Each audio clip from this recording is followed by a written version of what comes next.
C'est l'heure du bilan chez les importateurs et globalement, Steve, 2023 se clôture sur une embellie. Ce sera aussi le cas chez vous, chez Mercedes-Benz? 2023 a été une année tout à fait exceptionnelle qui a été complètement étirée, je dirais, en termes de commandes par la fiscalité. Donc on a vu en juin une augmentation spectaculaire des commandes due aux changements fiscaux que nous connaissons. Par ailleurs, je dirais que la production a repris son plein volume de façon à pouvoir enfin livrer à nos clients les voitures qu'ils attendaient et qui avaient été commandées après la période Covid. Zoals we weten zorgt de fleet ook goed voor de verkoop in België. Zal dat ook zo zijn in 2024? Daar gaan we toch van uit, Katja. Tenminste, wij hebben het gamma dat vertegenwoordigd kan zijn in de verschillende segmenten van de car-policy. Van de EQA tot de EQS, maar vooral met een rijbereik van steeds meer dan 500 km BLTP. Je geeft het zelf aan, Mercedes-Benz zet zich zwaar in op het elektrische gamma, maar daar blijft het niet bij qua duurzame evolutie.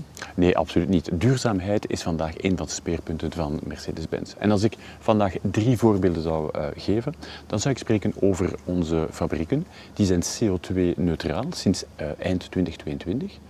En dan vooral, wij zijn bezig met het uitrollen van onze eigen laadhubs. Wat is nu het voordeel van een Mercedes laadhub voor een Mercedes klant? Want als ik zeg laadhub, die is open voor alle merken. Alleen als je Mercedes klant bent, heb je een Mercedes Me-app.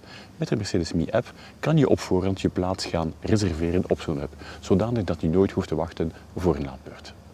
En ten derde, we hebben groene stroomcertificaten die wij overhandigen aan onze EQ-klanten tot 150.000 kilometer. Alors on entend, Steve, dans nos différents entretiens, le début d'année reste un moment important pour les importateurs, avec ou sans salon d'ailleurs. Ça se passera comment chez vous?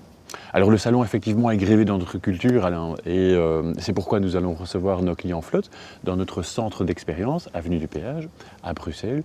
Et donc nous allons là les inviter ou les immerser dans notre merveilleux monde de Mercedes-Benz avec, et je ne vais pas dévoiler le programme, mais entre autres une piste 4x4 avec une expérience toute particulière avec nos véhicules. Alors, on a été très sérieux dans cet entretien. On le sait, on ne plaisante pas avec la transition énergétique, mais pour un constructeur premium, l'important est aussi de convaincre le public que l'électrique n'est pas que pragmatique. C'est le rôle de certaines gammes, certaines voitures images chez vous? Oui, c'est vrai, absolument. On a la classe G électrique qui va arriver, mais je ne peux pas en dire plus, et donc excusez-moi à ce niveau-là.